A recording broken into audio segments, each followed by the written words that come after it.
It's a terrible day for Watford Football Club. This is a terrible day for the club.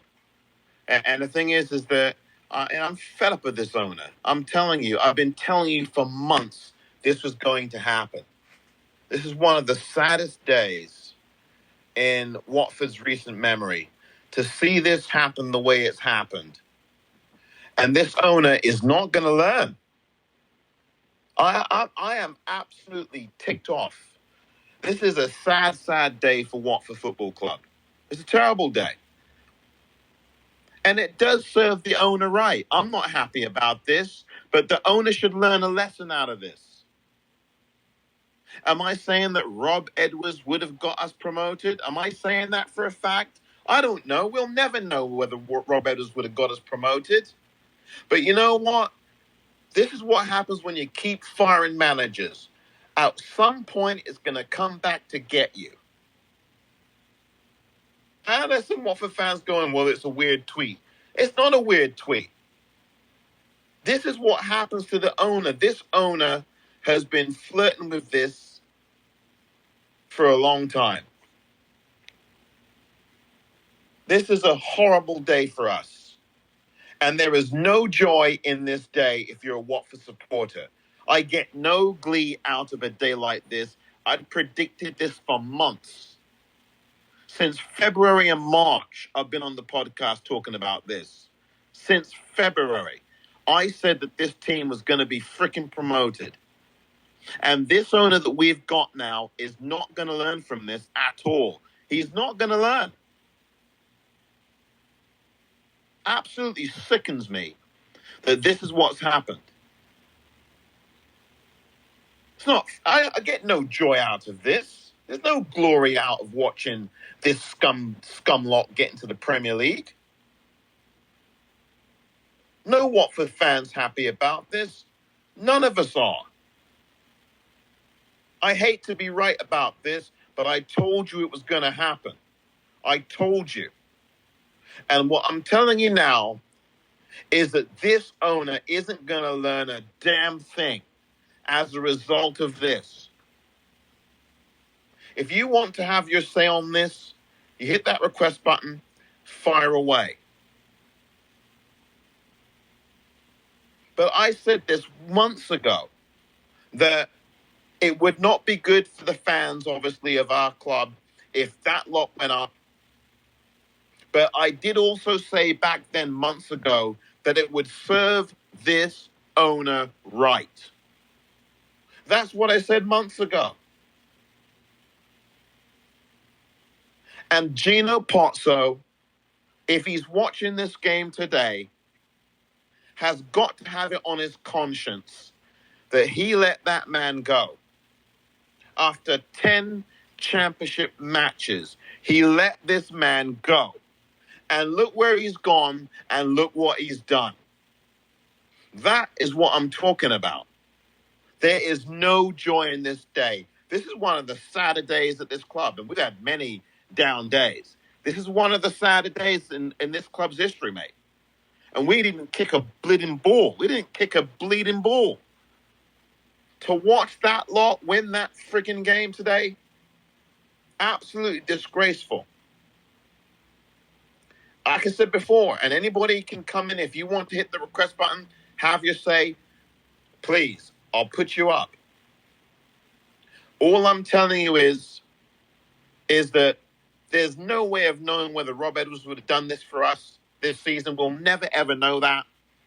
But you don't get rid of a manager like that you pledged to hold on to. You don't get rid of him. And this is something that serves Gino right. Serves him right. Serves the owner right. And if you disagree with that, come on and let me know. Let us know. This is a horrible day for Watford. But this owner has to be taught a lesson. Somehow. Somehow. Is he going to learn? Dan, it's your turn. Go on, Dan. Welcome to you, Orns.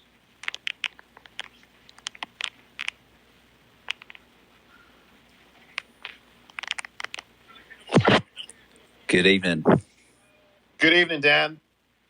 I think firstly we do have to congratulate Rob Edwards for the promotion. We won't congratulate Luton, but I think we've got to congratulate Rob Edwards, because to go into a team and do what he's done just demonstrates the qualities that he has as a manager. And yeah, we had him right there, and we let him go. Dan, let me tell you something. Absolutely, 100%. I am disgusted. I hate to be right. I hate to be right about this, Dan, you know? I hate it. I've been predicting this for months. Anybody that listens to the podcast I do knows that. And you're absolutely right, Dan. You know, I mean, the man is a good manager. This owner we have, he's got to stop doing what he's been doing. And one of these days, it's going to come back to bite him in the backside. And today was one of them days. I think today is the day. Like you literally can't get any worse than have one of the most up and coming British managers. You know, he got Forest Green promoted last season. He's now got Luton promoted this season. He is going to be, I believe, a top quality manager. You cannot let that go after 10 games and then go to your arch rivals and get them promoted. There's literally not a script in the world that would be worse. Dan, you said it, mate. I mean, this is one of the worst. I mean, we've seen a lot of pretty rough days at Watford in Watford's history. This is the 100th anniversary of the Vic. And look at what we end up with.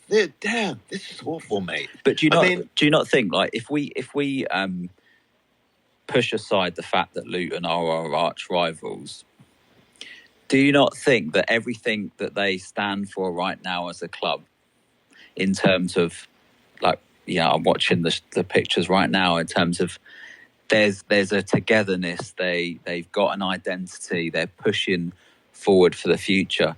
That's everything that we want to be. Yeah. And we should be, and we once were. And here's the other thing, Dan, to add to what you just said, mate. This was what Rob Edwards was talking about when he got here. You know, that was what Rob Edwards was all about. And we all know about what Scott Duxbury said. We all know about that almost a year ago now, hell or high water. The man was brought in here to change the culture and reshape the identity and bring that back and bridge that gap between the fans and the players and the fans and the club. That's what the man was in the process of doing. And this owner was more concerned about, obviously, the bottom line, which he has a right to be concerned about the bottom line. He was more concerned about wins and losses than affecting the culture that you see that lot now bringing up on that stage. And I told everyone that man was going to lift a freaking playoff final trophy. I told anybody who knows, listen, Dan, I hate to be right. It is such a depressing day. And there they go. They lift the freaking trophy. And I knew it. But you're absolutely right, Dan. Now, this is what the man was bringing here. And we have an owner who thought that was not as important as the obvious things that most football owners are interested in, the bottom line. And the culture means everything. The togetherness means everything. The identity means everything. And by getting rid of that man, you've now sacrificed that. And you now watch that lot up the M1 with a freaking trophy on their hands. And that is the lesson that I don't think this owner's ever going to learn. I don't know. Did he ever watch the game today, Dan? I mean... Well, surely, I'd like to think that days like this might be a bit of a sucker punch for him. But I honestly believe, we haven't heard from the guy in 10 years. He clearly does not care about Watford fans' opinion. He doesn't. He clearly doesn't care about staff's opinion, be it a head coach or those within the training ground, because we've seen so many people come and go. I'd like to think that he would care, but I really don't think he will. And I'll ask you a question. Obviously, in an off-season, people's anger and frustration will subside because of overtime. But we're now gearing up to this so-called fans forum or selective group of people that are going to ask questions, probably in a very controlled way. But do you think that this adds further fuel to that fire, and that's actually going to be quite a fierce Q&A? Yeah, I think it will be now. I think you're going to really, really see that now, Dan. The whole thing is going to be controlled.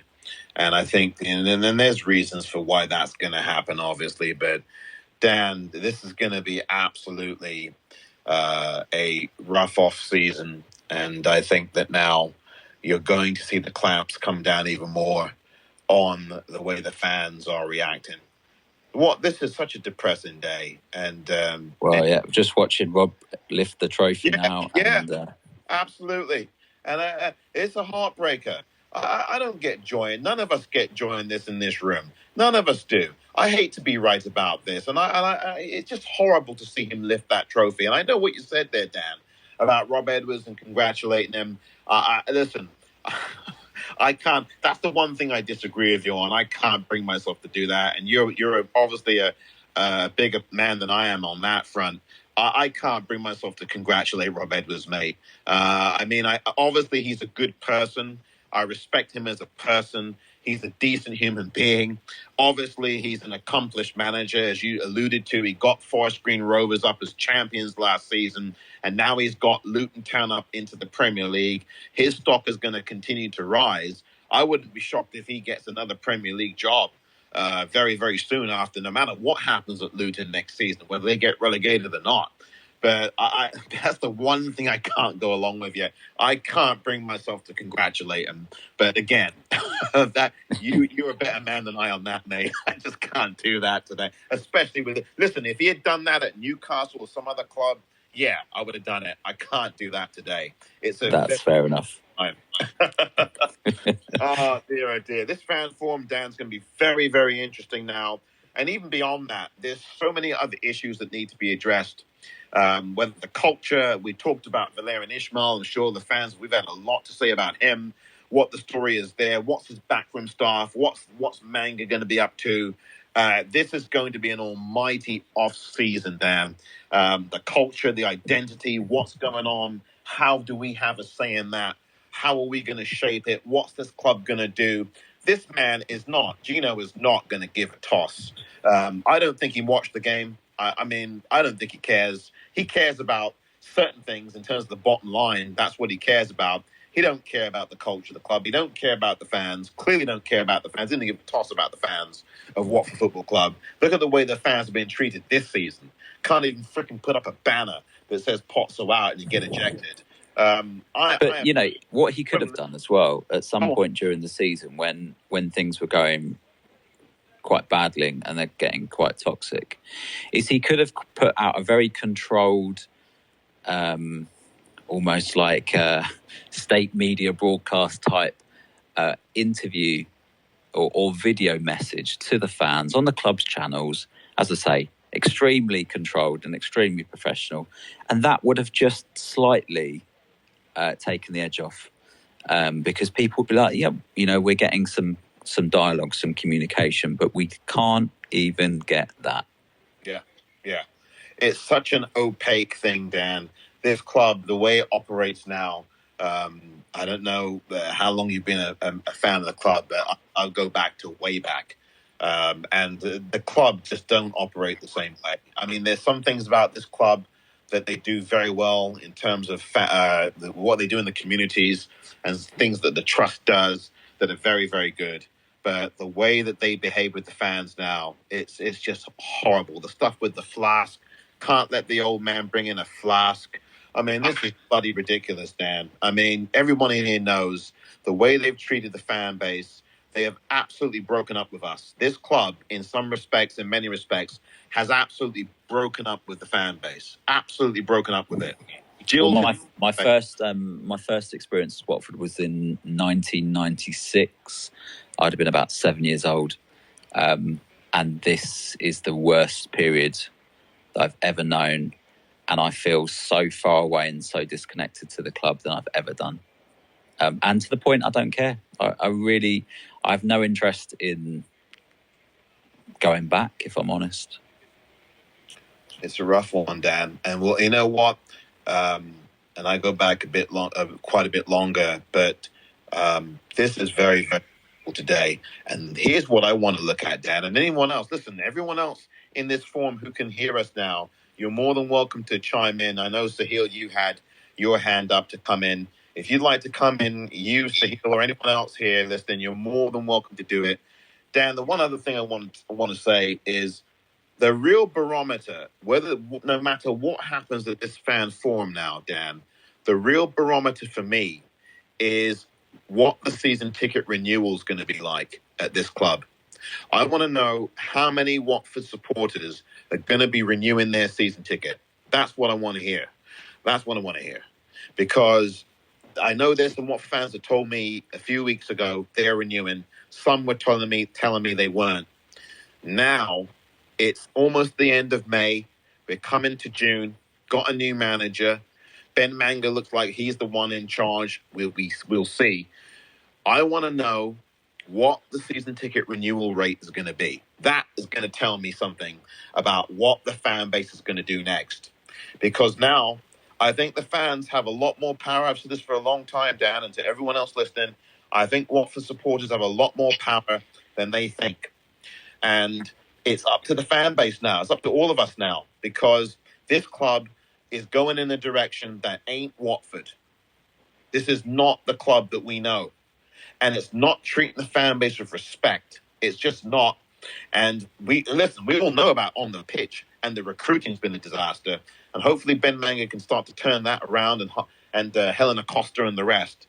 But the culture is all wrong at this club. We've been lied to, as you pointed out. It would have been good if Gino had put out a statement, at least show us that you're connected, that you care, that you realize there is a fan base that loves this club more than you do.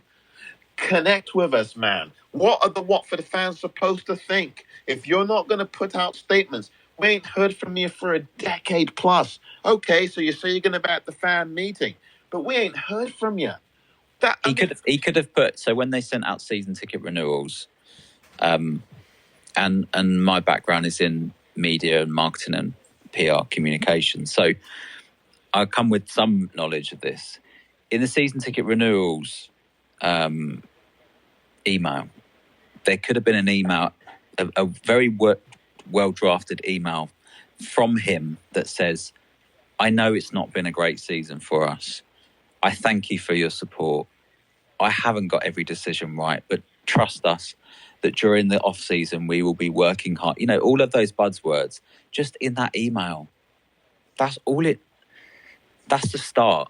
I know it's not going to solve every problem or everybody's grievances with him, but it's a start, and he's not even prepared to do that. Yeah. Or there's the people in the club can't advise him in that way because he won't listen. That's the thing. Dan, what you just said there is where I stand with him. He's stubborn. He won't listen. He's stubborn. Look at that lot. Look at that lot with the champagne. I mean, I'm sorry. I'm depressed, mate. I mean, I'm not clinically depressed. I don't want to insult people who actually go through clinical depression. But I'm sorry. That is depressing watching that. It is watching a train wreck, mate. And like you said, no connection to the fan base. Don't care. He's too stubborn. Everyone in here knows he's stubborn. He's stubborn. I'm not discounting that he's done good things at the club, but the last 2 or 3 years, he's tone deaf, and he's got in his own way. You've got an owner now who is in his own way. He won't get out of his own way.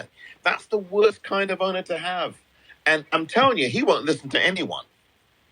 Oh, you and I can call for it. I don't know if you are, but I definitely have, and some in here have called for him to go. We can call for him to go all he wants. It's up to him. And the way I'm seeing it, he ain't going anywhere yet. Not by a long shot. And I'm sitting here now watching Luton freaking Town.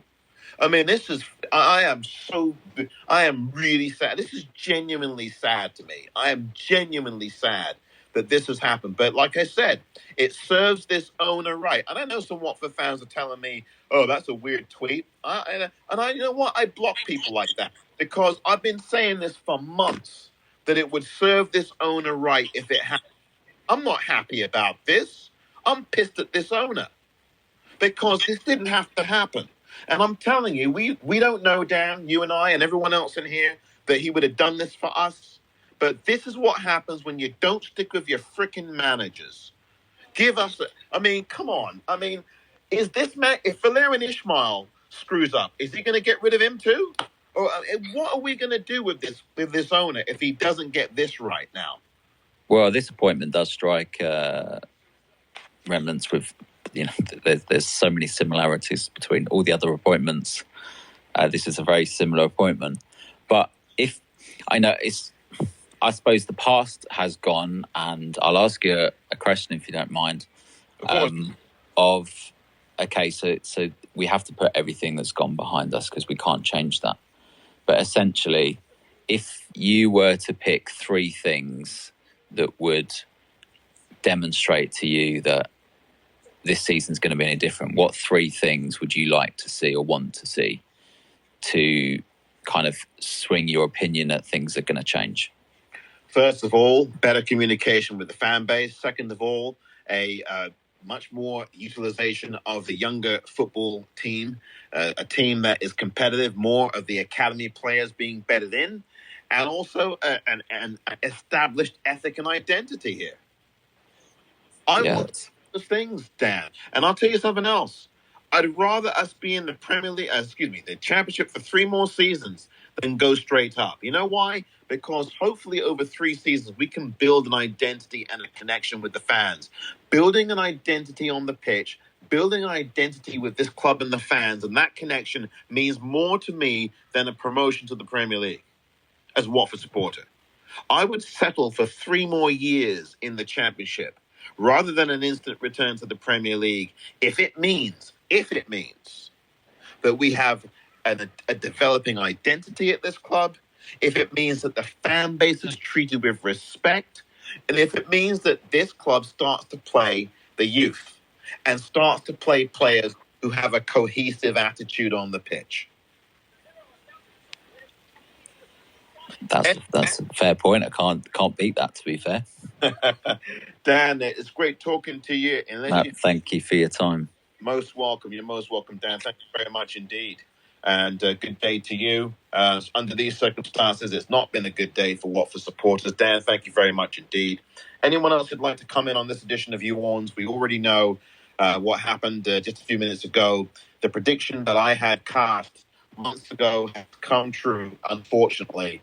It gives me no joy, of course, to be saying that lot up the M1 is barking. That dog kennel is going to be a Premier League club. And listen, they're going to have to spend 10, 15, 20 million pounds to get that up to snuff, to get that kennel into working order. But who cares? None of us care about that. What we care about is where our club is going.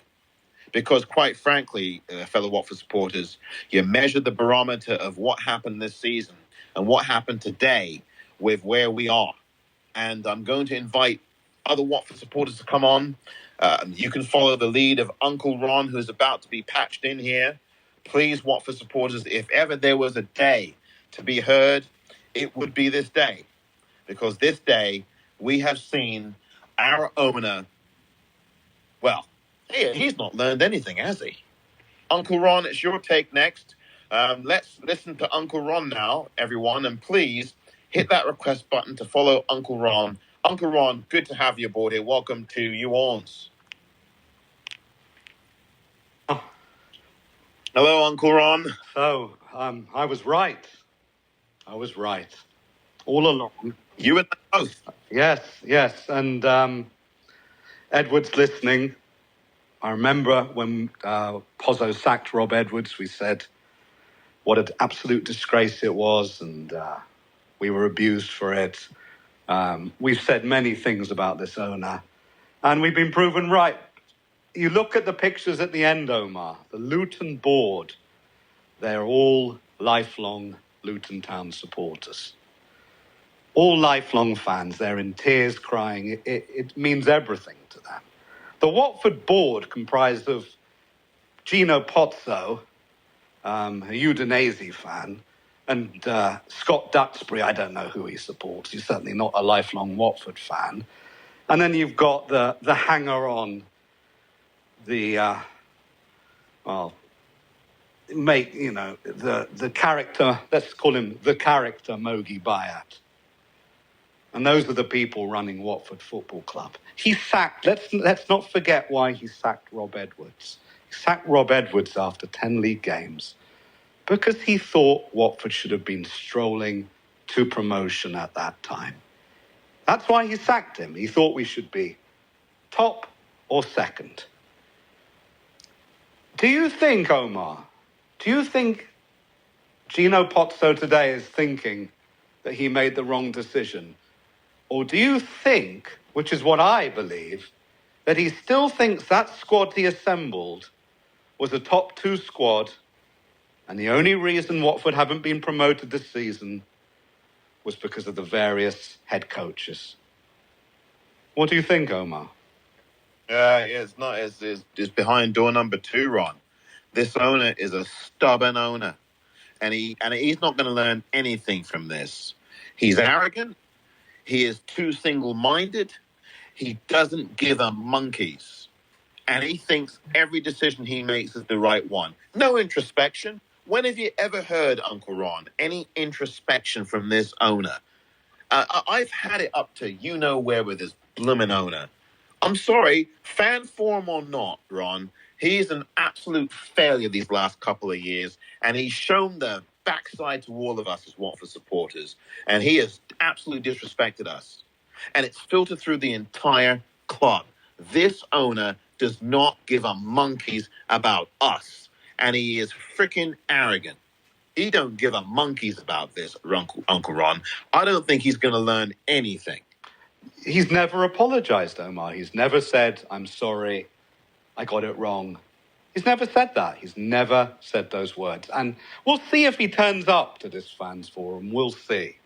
We'll see if it happens. We'll see if there isn't a sudden emergency or anything like that. Let's see. But it's too late. It's just too late. He won't change. Look at the manager he's appointed, Omar.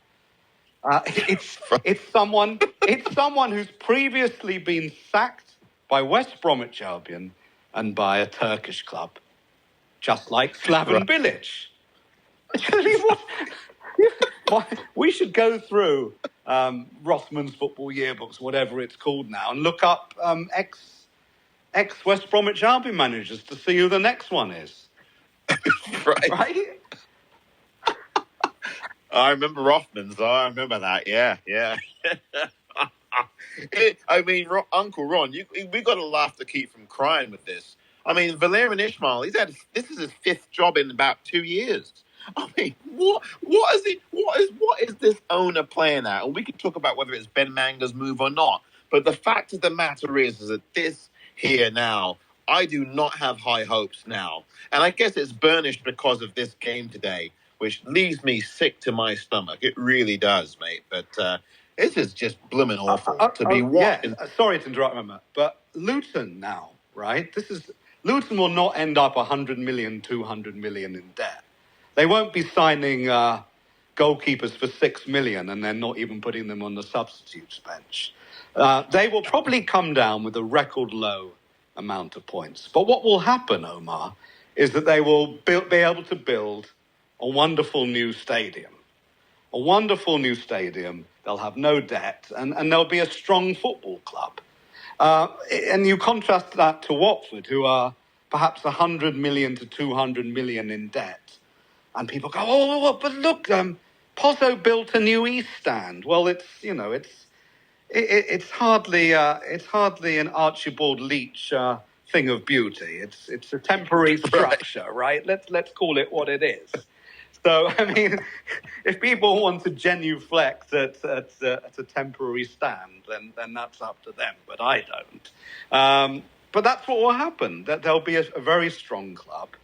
And it's very sad, and it's terribly sad. And another point I wanted to make, Omar, I've been constantly talking on Twitter about the retained list, which has to stay. It's been lodged by the Football League. I think it's been 10 days or so that it had to be lodged with the Football League. And the retained list, for those who aren't aware, it states three things. Players in contract, players out of contract who have been released by the football club, and players who are out of contract who the club are in talks with about extending their deal. So that list exists, it's there. But Watford Football Club will not tell me, they will not tell you, or they will not tell any of their other fans what's on that list. And I'm baffled why people aren't agreeing with me that is a disgusting thing. It is disgusting. They don't want you to know. They don't want you to know. So we don't know whether Tom Cleverley, who's going to be 34 at the start of next season and can't get past the warm-up, and Craig Cathcart, who is visibly breaking down, are being extended or not. So they don't even have the smallest of courtesies. This is the football club. Do not wish to extend the smallest of courtesies to you or I. Yeah, Uncle Ron, this club doesn't care about us anymore. Just the posture. You can read we read the Watford Observer and the great work that Andrew French has done. All the stuff that we've seen and we've heard, fans being told that they don't have right to free speech in the ground. Allegedly, a club official told a couple of fans that. I mean, this club now is not being transparent. And what you're talking about there, Uncle Ron, too, is transparency. A lack thereof. There is no transparency. It's all opaque now. Everything's being done cloak and dagger. You can't see this. You can't see that. No plan. What is the plan at this club? If a Martian, if someone from another planet came down to the Vic in this 100th year anniversary and asked you or I or anyone in this room as a Watford supporter, okay, what is your club's plan for the next season, for the next 3 years? What's your 3-year plan? What's your 5-year plan? We couldn't give an answer. None of us could. None of us. I mean, they've not outlined anything to us. And some people might say, well, they don't have an obligation to. Well, I think we have an obligation to be informed. I mean, damn, if you're telling us you don't have a plan, at least tell us that. You're not telling the fans anything, Gino. You're not telling us anything. What are we supposed to think? I mean, we see what you're doing, but can you communicate something to us? Everything now is cloak and dagger. You hush, hush. What is this? MI5? We have a right to know what's going on at this club. Where's your plan? He doesn't want you to know, Omar. The reason there haven't been any fans forums is because they despise the idea. Duxbury has made no attempt to hide that fact. If you want something to happen, you do it, right? If you don't, then you don't do it. They don't want to communicate. I don't think they like us. I mean, a lot of people don't like me, but I don't think they like us in general, right? Right? I don't think they like fans. I think if they could choose, they'd prefer not to have fans in the stadium. Let me tell you, Uncle Ron, based on the way they've treated us they've treated us for a number of seasons, but this season, when fans aren't allowed into the Ann Swanson family enclosure, when there's hardly any fans in there the last day of the season, and they don't let Watford fans sit in there, oh, come on now, this is just horrible. Yeah, I mean, look, this club, look, the club does good things in some areas. We all know that. But the fan relations are one of the all-time lows right now, Uncle Ron. 100% with you there. And I know Finley wants to get on, and I'll let him come on in a minute. But Uncle Ron, you're 100%, mate, because we've seen this now for 2 seasons. The Premier League season last season was terrible. And a lot of us might say, well, look, we were well out of our depth, beyond our league, beyond where we should have been. And we just did not make the best of that. We were horrible. 6 home wins the entire season, maybe 6 wins or maybe 8. 6 wins the entire season at home. We were well out of our depth, right? But this season here is even worse than last season because we supposedly had the ingredients. But then again, we never really did we? I mean, this lot never played. They didn't perform. And the owner, the culture comes from the top. I mean, the players have to be blamed. Yeah, it's not the managers. It's the freaking players and the owner and the culture and the way that has been reflected in how the fan base is treated. And there are people at this club, like Gino, who seem to have forgotten that there is no football club without the fans. And I think this owner, if he's listening, and I know he's not, would be well advised to heed that. There is no football club without the fans. And if the fans say, we're not turning up at these games, we're not buying your new kit, because the kit's coming out soon, you know that's coming, and we're not buying that, and we're not renewing our season tickets, maybe then, Uncle Ron, just maybe, he might get an idea. Or maybe when Macquarie Bank asks for their loan back, and then he can't take out another one. Right. Maybe then. But then it'll be God help us, not God help him. That's really true. Because the loan is secured against the stadium. Right. In case anyone listening isn't aware of that. Right. And that's a good point. I'm glad you made that, Uncle Ron. Uncle Ron, unless you have any final words, I will bid you a good day, although it's not a good day, is it, for us tonight, as we see what happened. But if you wanted to say something else in closing, because I've got Finley, who is waiting patiently. But anything else you wanted to say, Uncle Ron? No, I think I've said it all for today, Omar. Yeah, Uncle Ron, thank you very much indeed for coming aboard and having you. Hey, take care, mate. Thank you. Thank you. Uncle Ron there, and you can follow Uncle Ron and Finley, who's about to come up next. Please, Watford supporters, this is the evening. This is the night for us to be heard. And we will, of course, I'm sure we've had our say. A lot of us have talked on Twitter. But this is a forum right now that you are in. Thank you very much for coming aboard on it. You can subscribe to the Orns WFC YouTube channel. And we really appreciate that.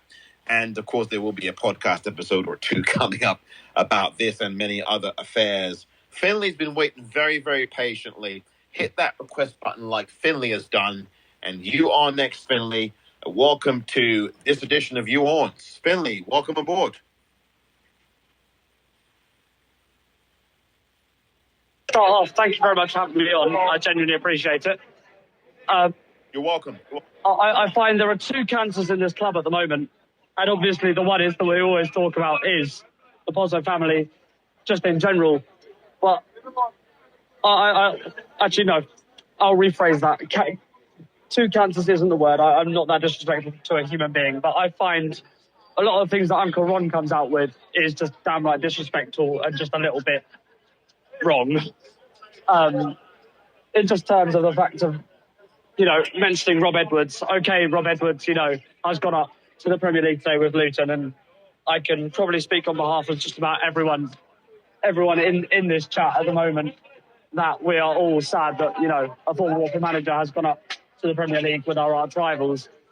But whether Rob Edwards was at Watford or at Luton or at any other club for that matter, whoever we put in charge, even if that was Guardiola, we wouldn't have gone up because of the doings of the Pozzos.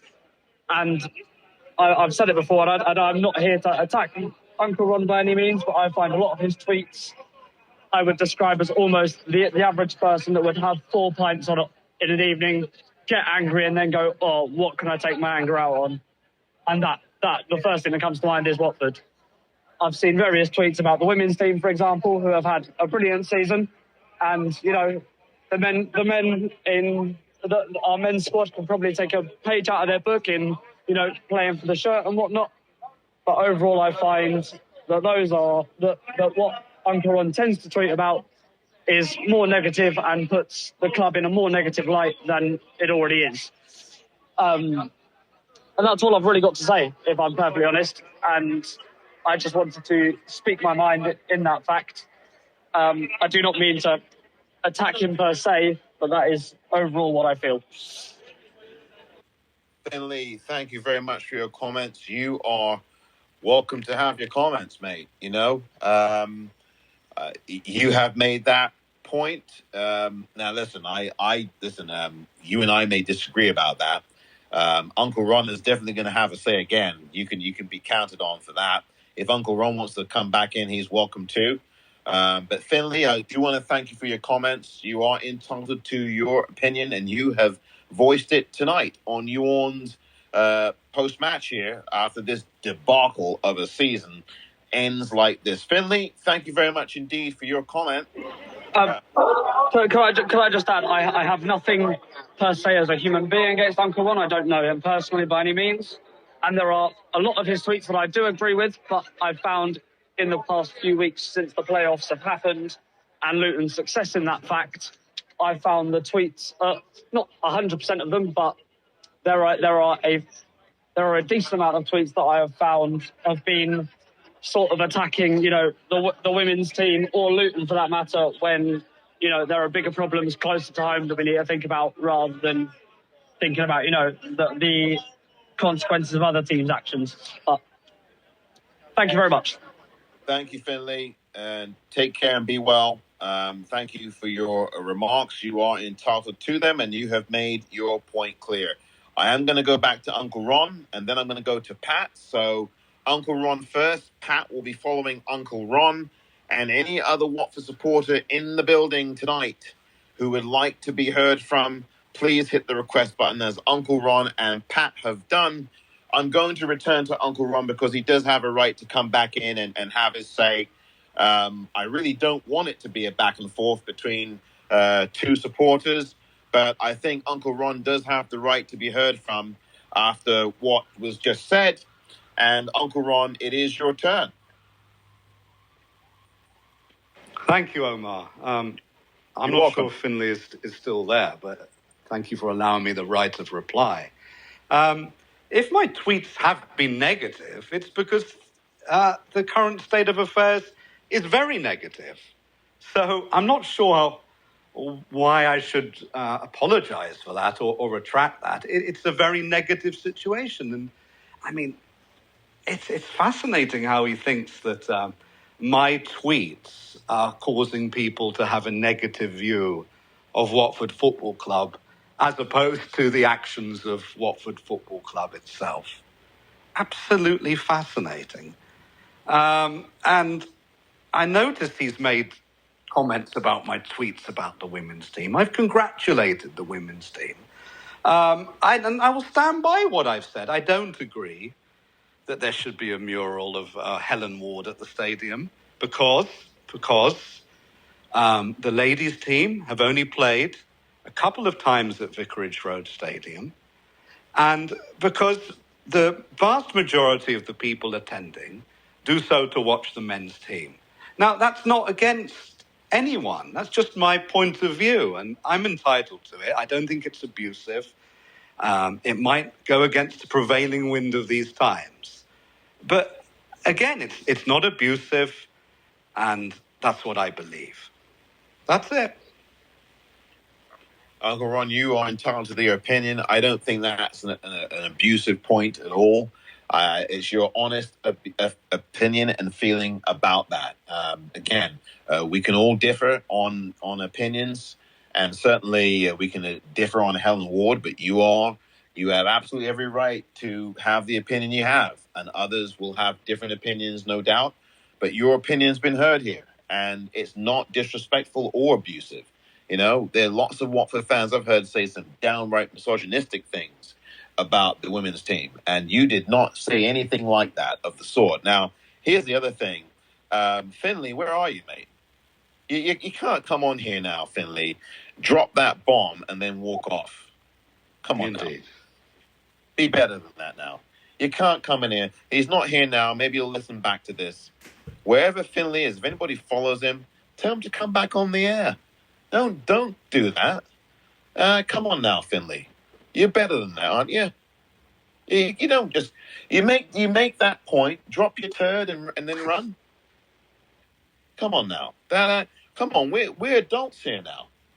Come on now. I'll happily back up everything I say and debate it with anyone who wishes to, Omar, in a polite and civil manner. Listen, listen. You've always been respectful when you've come on here, Uncle Ron, and so again, you've been honest and you've made your points, and you are, as you said, you're responding to what you're seeing in front of you. I mean, people may not like it. People don't. There's people who don't like when people just tell the damn truth about certain things. Yeah, listen, it cuts the grain.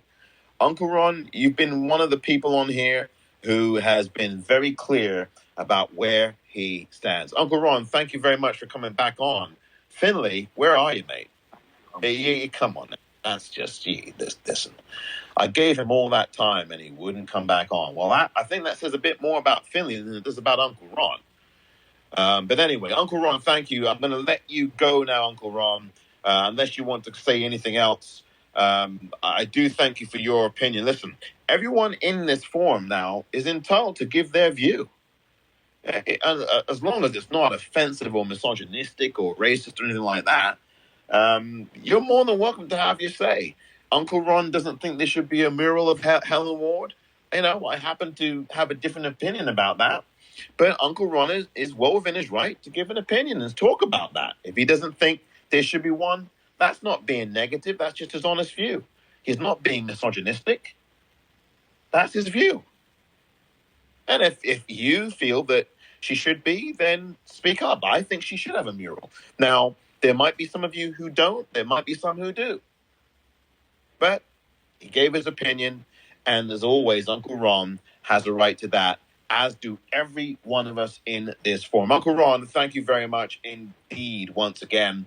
And again, thank you very much for having, for coming on and giving your view.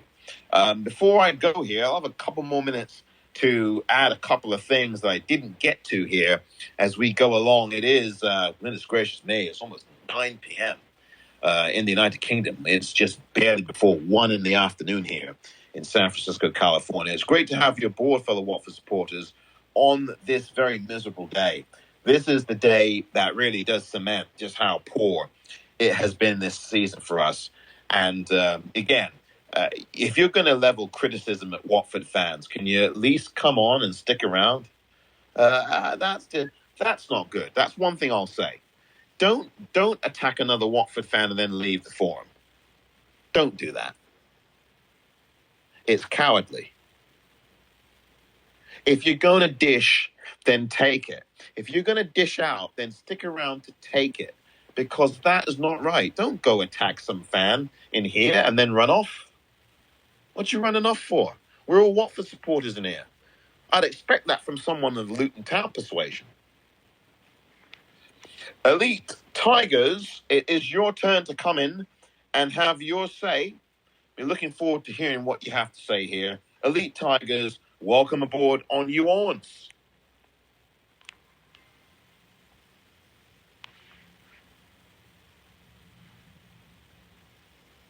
It's your turn, Elite Tigers. If you wish to speak, the floor is yours. Hi, can you hear me now?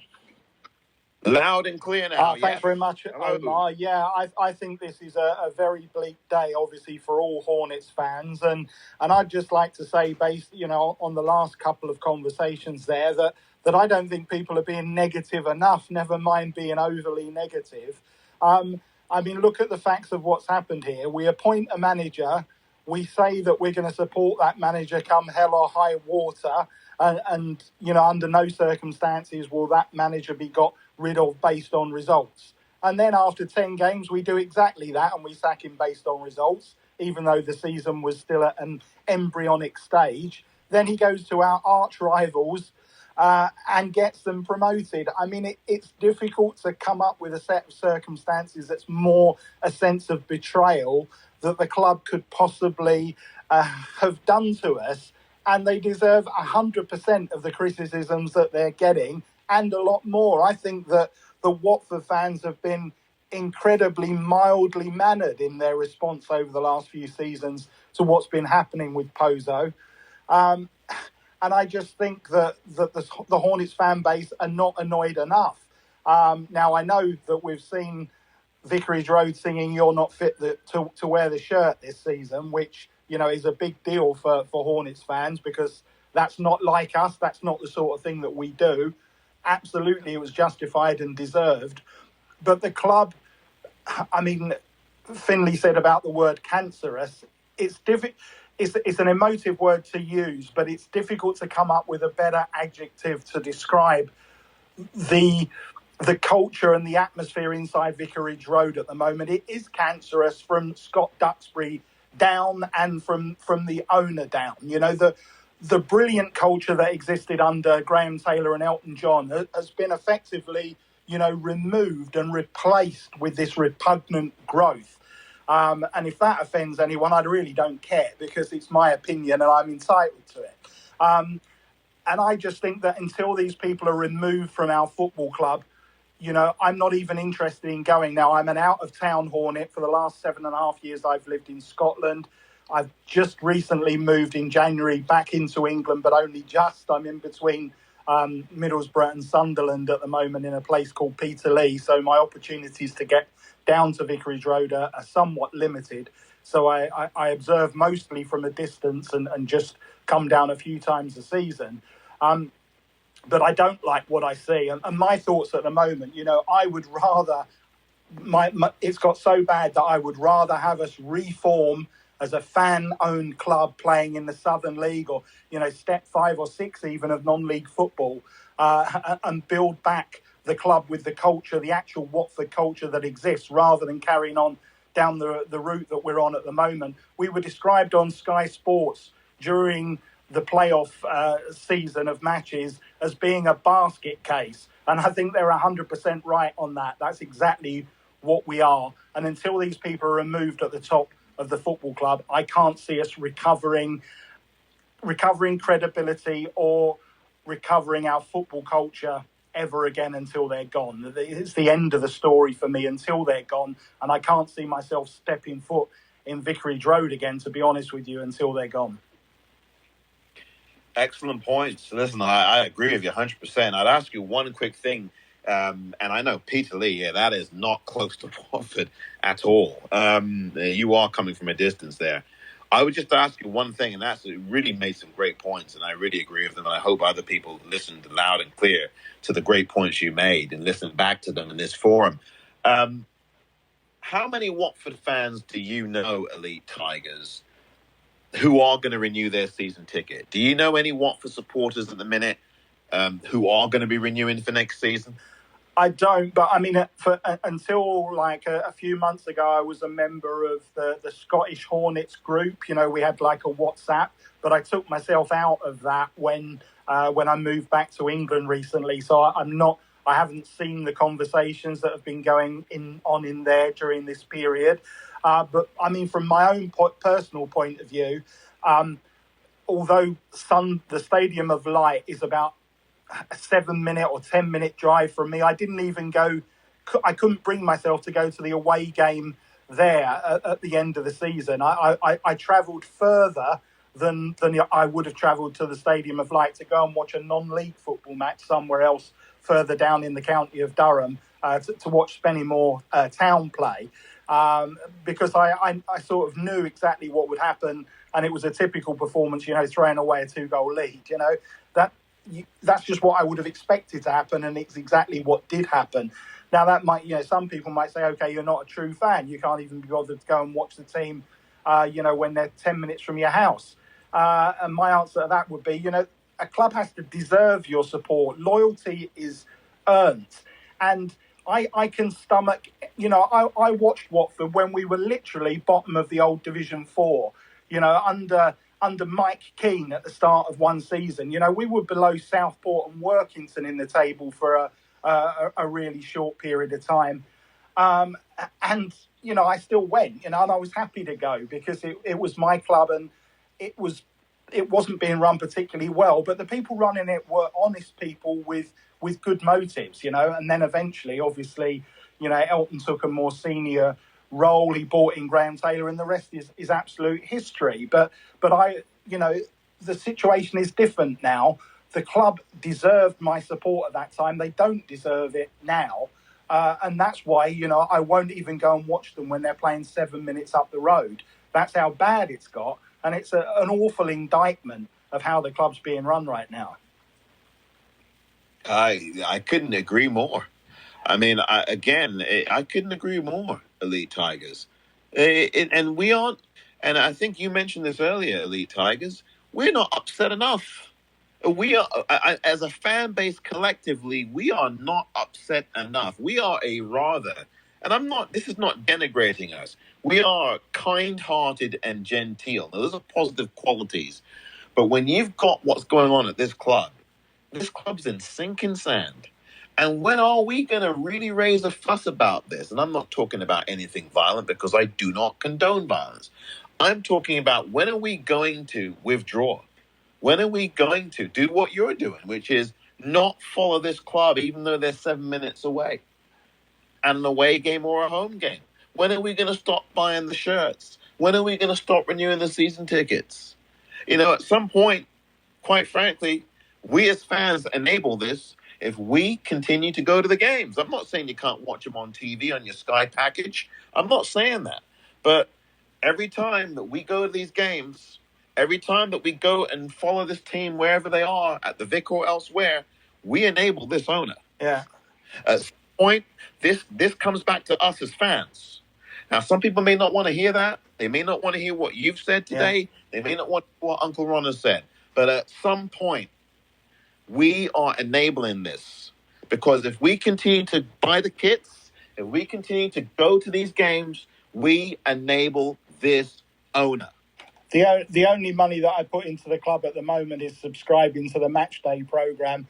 And the only reason that I do that is because I'm frightened that the club will stop printing it if people go down the route of not buying the programme, because I've seen it happen at other clubs. I was actually a corporate season ticket holder at Hibernian during my period living in Scotland, and they even took the match day programme away, and it's becoming a feature that clubs are doing that don't have a good connection with the fans. They don't realise how important, physical match day programmes are, and that is an important part of the culture of following a club.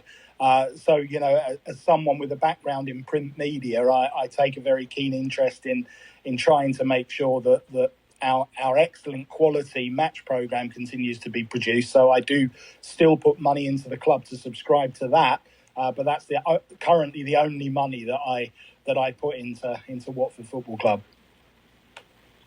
Well, Elite Tigers, thank you very much for your points of view. I really do hope that people paid attention to that. And you mentioned the match day programs. I am now looking at, here in San Francisco, in my left hand, the program for Watford versus Sheffield United, Monday, August the 1st, 2022, Sky Bet Championship. And who's on the front cover of that program, Elite Tigers? Will it be Rob Edwards by any chance? It certainly would be.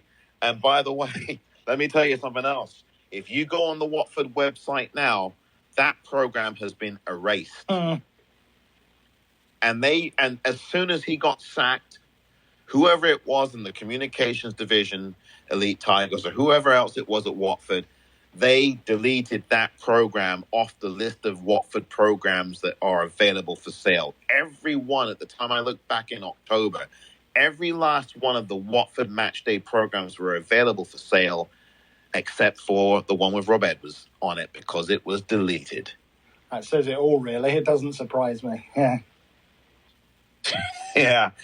I even tweeted about this several months ago, and I'll have to resurrect that tweet, where I put up a screenshot of the Watford website, and all the other programs at that time, I don't know if it was October or November of last year, Elite Tigers, all of those programs were available for sale except the first one of the season. Watford won the game 1-0 against Sheffield United. Never mind that. But Rob Edwards is on it.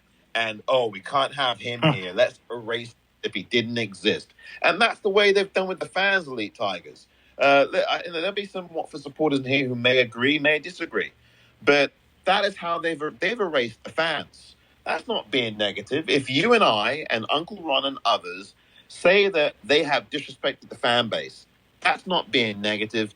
That is an honest observation of what they have done. When we say that they have ejected fans from Vicarage Road for having banners that say Pozzo out, that is not us being negative. That is us reporting on what actually happened before our very eyes. If Andrew French writes about that in the Watford Observer, he is not being negative. He's reporting on what actually happened before his very eyes. None of this is us being negative. And we have to stand forward now and decide what we're going to do. There's going to be a fans forum. Some of the people in here are going to be involved in that. And I hope that goes well. I really do. But I think at this point, the fans themselves are going to have to ask themselves serious questions. This owner ain't going anywhere. We know what he's done the first few years, but it's very clear now that this club is not treating the fan base with respect. Yeah, I mean, am I going to sit here and say that the fans have been treated well the last couple of years?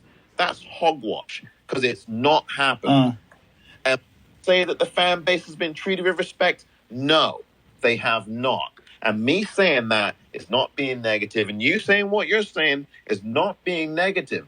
This fan base now has now got to look itself in the mirror, because the owner is incapable of doing it. If he shows up at the forum, good. We'll see if he does. But the fan base now has to look itself in the mirror and ask itself some very hard questions. Do you, metaphorically speaking, burn down the village to save it? And by that I mean, stay away from the games, don't buy the merchandise, or do we just keep looking at the train wreck and keep enabling it? Because at some point, you start to think, are we enabling all of this? It's a tough question to ask because it puts people in uncomfortable positions. We love the club. We love this club. But the owner doesn't seem to care that there is no football club without the fans. And right now, we have been jilted at the altar. It is that simple. This club has broken up with the fan base. The vast majority of it. I'm not going to speak for every Watford fan. I will only speak for the fans who agree with me. This fan base has been jilted. I think, there's probably a younger element of the fan base that doesn't really understand how things were under Taylor and John, and how groundbreaking the culture was at the time. A time of where watching football in the UK, was generally an experience where based on fear, because the amount of violence that was on the terraces, and the whole experience of going to watch football before the Bradford fire disaster and before Hillsborough was completely different to what it is now. But Watford, even operating in those conditions, in that culture, we totally transformed the experience for attending matches at Vicarage Road, by attracting families, by creating a safe environment. We were literally years and years ahead of everyone else. And that led us on the journey, that we were able to go from the old Division 4 up to Division 1, what's now the Premier League. And to be a club that was that good and that wonderful, to now being a laughing stock and an embarrassment, it's gone full circle. Because at that time, it was the idiots up the road who were the embarrassment, because they had a guy called, I think, David Evans, that had just introduced the first membership scheme for football clubs, an ID scheme. He was loved by Maggie Thatcher, the Prime Minister of the UK at the moment. All the people you'd want to hate Luton at that time were hating them, and it's now turned full circle. Everyone loves the fact that they've gone up apart from us. They're this wonderful story of the team with the 30 points deduction, which should have been a 50-point deduction, by the way. This wonderful success story that's gone from non-league to the Premier League. And I can't put it into words how bad I feel today. This is one of the worst days in football. I feel worse today than I did when we got relegated the last 2 times from the Premier League. That's how bad it is. Yeah, I feel the same way, Elite Tigers. And I'm so glad, and I hope others agree in this forum, that you brought up what the days were before. And I know there were the Jack Petchey days and all that, and the Bassini days and all that. But I'm glad you brought up what happened with Taylor and John. And we were the outlier. We were the leader as a club that respected the fans, that was a true family club. We really cared. We set the standards everywhere throughout the leagues. We were known and well-renowned as a football club that led the way forward. And we were an outlier, as you quite rightly point out, in the late 70s and particularly into the 80s, as you point out, where football in England was a horror to watch. Late 70s and the 80s, a terror to watch. the football, the violence, the fan violence, and all the rest of it that was going on. The racist chanting, and that's not gone. And some of the homophobic chanting that was heard as well, that's not gone necessarily in some clubs either. But you point out quite correctly, Elite Tigers, we were the model club. Everyone talked about Watford as that club that set the standard. And as you quite rightly point out, everyone now talks about Watford as a laughingstock, as a basket case, as a horribly run club. You've got Tim Howard over here, of course, of Manchester United and Everton in goal, talking over here in the United States about how Watford is, quote, a horribly run club. I mean, that's what our reputation is now. And if I were to sit here and tell you that Watford FC was and I'm talking not just to Elite Tigers, I'm talking to everyone. If I were to sit here now and tell you that Watford were a horribly run club, would you agree or would you disagree? Or would you think it's somewhere in between that? Because as it comes to the way it's treated the fan base has been awful. And again, what are we going to do? What is our response going to be with that? I mean, again, I welcome anyone to come in here and talk about this or anything else, because I agree with you, Elite Tigers. It's been a miserable day. I feel that way too. This is worse than when we got relegated. It really is. This day is worse because of who's gone up and who they've gone up with in terms of the manager. I can't bring myself. Someone came in here earlier and said that he wished Rob Edwards really well and congratulate him. Rob Edwards is a good person, and he's obviously a very good manager. I can't congratulate him. I can't do that. And I told the person I spoke to at the time, I can't congratulate. I'm not I'm not charitable enough in that way to be congratulated. I guess maybe in a few weeks' time I might actually do that. I can't do that in really good conscience. Congratulate Rob Edwards. I mean, he's a good man, good, decent person. It's obviously a good personal achievement for Rob Edwards. I can't sit here and congratulate him. I agree with you. You know, at the end of the day, he did still go to manage them. He was here long enough to understand the culture at our club, and you just don't go from managing Watford to going to manage them. You know, if I'd have been manager of Celtic for just 10 weeks, you know, even if I'd been completely shafted by that club, there's absolutely no way that I could then possibly go and manage Rangers. I just wouldn't do it, you know, because you can't do it. However, you could, you know, there are 90 other clubs you can go to in the Football League, and if he'd gone to any of those, you know, he would have had my absolute respect and gratitude, and I would have been delighted for him to be promoted with any one of those clubs. But there's certain things that you can't do, and you cannot go from Watford to there, whatever you've done. So, you know, although I'm not blaming Rob. This is 100% on the club. It's the club's fault. It's not his fault. The only thing that I would give him a bit of blame for is that you've got to still understand the culture of being Watford manager, and you cannot go and manage them. You just can't do it. So there's no congratulations from me to him. No. Yeah, no, I'm with you. I can't do it. I can't do it. I just can't do that. I mean, yes, he's a good person. He's obviously accomplished. He's got Forest Green Rovers up as champions last season, and he's got this lot into the Premier League. Undeniably, that's the mark of a good manager, but I am not congratulating him on any of that. Come on. It's just unbelievable. But anyway, we are all entitled to express our view. And Elite Tigers, unless you had something else you wished to say, I'm going to move along because we are getting a bit long here. But Elite Tigers, thank you very much. Unless you had something extra you wanted to say. No, thanks for the opportunity. It's been it's made me feel slightly better, giving me the chance to get that off my chest. So I appreciate it. I like what you're doing. Keep it up. Thank you very much, Elite Tigers. Thank you indeed for your contributions. Really appreciate that as well. Spread the word about you, Orns, WFC, the YouTube channel, and the rest. Elite Tigers, thank you very much indeed for your contributions. Really appreciate that tonight. So, Elite Tigers gave you his thoughts about the challenges ahead, the pain of this day. This is a very painful night.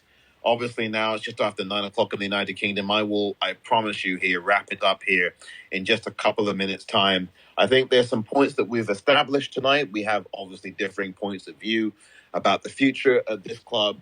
We have differing points of view about where we stand as fans of this club and supporters of this club, our role in all of this, the role that we play as supporters of this club.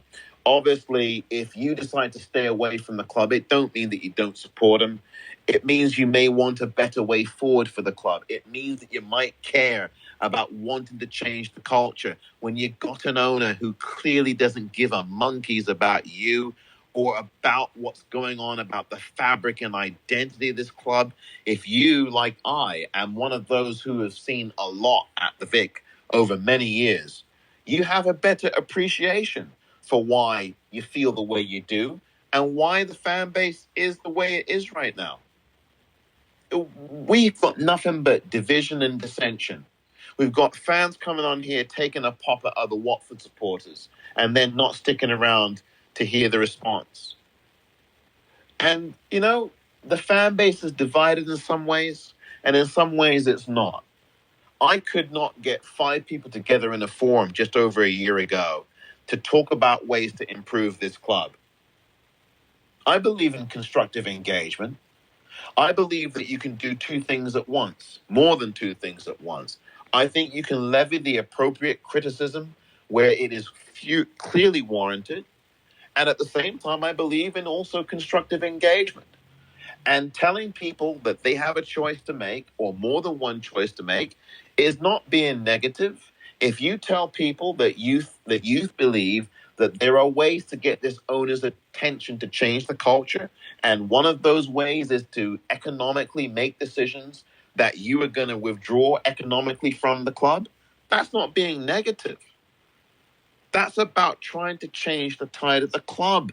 And owners listen to only one thing, and that's the money in the pocketbook. At the end of the day, that's what the owner listens to. And if he sees empty seats, and if he sees people not showing up and not buying kits and not doing this and that, he's going to take notice of that. The club is in a lot of financial distress. There's a lot of moving parts here. And it's not all simple. But the question becomes, as I wrap things up here, unless anybody else wants to hit the request button and have a say about this, this is a horrible day. I do feel sadder. I'm with Elite Tigers 100% here. I feel sadder today than I did when we got relegated last season. There are crossroads for us. If we're going to talk, if I'm going to sit here and talk about this being a big off season for the club and what Ben Manga might do and what the owner may or may not do and what Valerian Ismail may or may not do, I've got to talk about what we as fans may or may not do. Is this not a big off season for us? I'm all in favor of the fans forum. I'm all in favor of it. I believe that there are so many fronts that we can constructively move on. I am not one who's going to accept people being violent. I don't even know why I'm raising that. But I just feel the need to make that clear. I don't approve any of that. What I do approve of is constructive criticism. I believe that fans should have a say. We all should. And I do believe that economically, we have to start doing the economic things that make sense. Now, it doesn't mean we can't watch this club. Doesn't mean we can't listen to Hive Live. It means, for me at least, I'm not purchasing any more merchandise. That's my stand on it.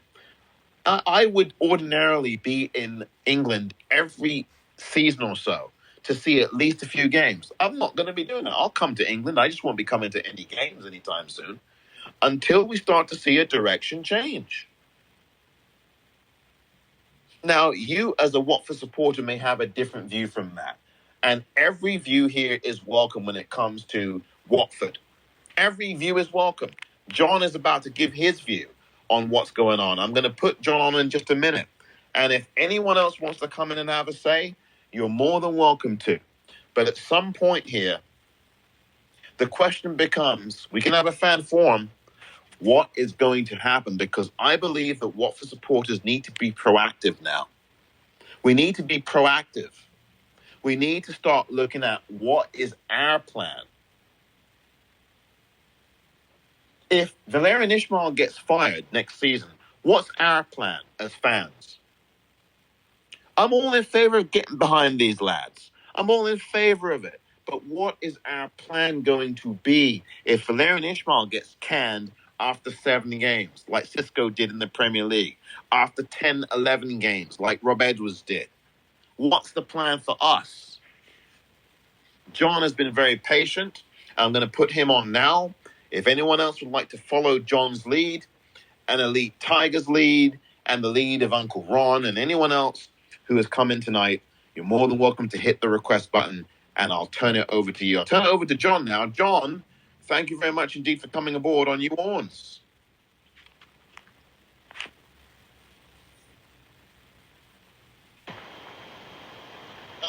Hello, John. Hi, Lou. How you doing? Not too bad. How are you? Yeah, not too bad.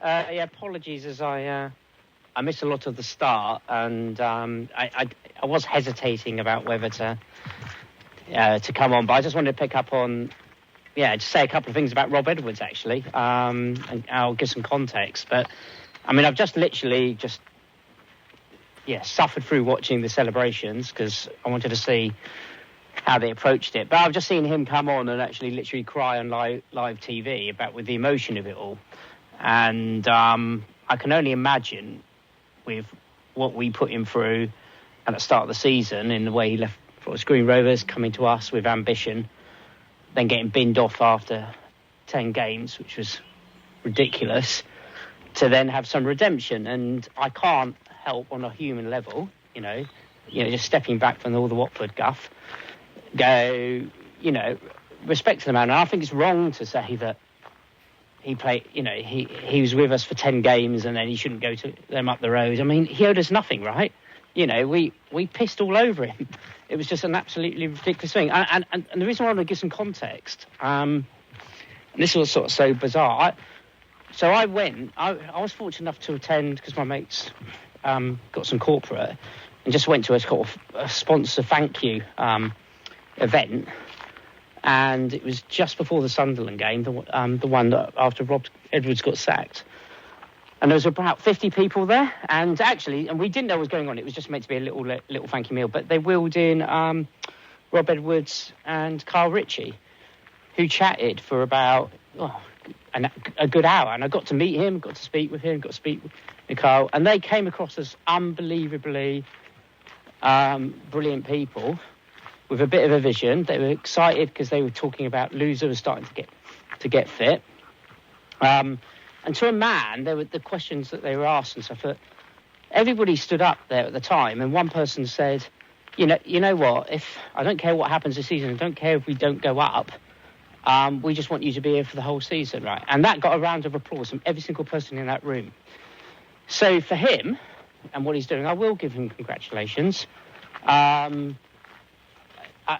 only benefits I can see from it overall, with them going up, is, and I think the next stage of what's going on with Gino is important. This meeting on the 15th of June is really important because it's just maybe it is a proper reset.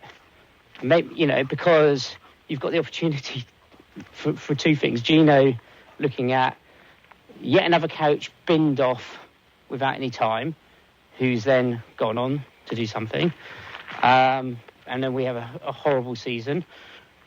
Rob Edwards actually spoke about, just on TV now, about, look, he spoke about, look, he was actually saying there's nothing to do with me, anybody could come in and do this. And I think that was rubbish because he said we got great recruitment, we got this, we got that. Okay, so there was small club mentality, and somewhere down the line, hopefully some positive comes out of this, and them going up may be a little bit of a catalyst for change. And my next step on everything, because I know people are very emotional, is to listen and to listen to what's said. And I want to hear a clear direction for the future. And actually, I'd be more worried, Lou, and I don't know what you think about it, if they said, yeah, next season we're going to give it a good go and try and get promoted next year and do this and do that and we'll get up. And I'd be more worried if they're talking about that rather than about a longer-term plan, stability, aiming to get up within 3 years. Because I tell you what, next season's championship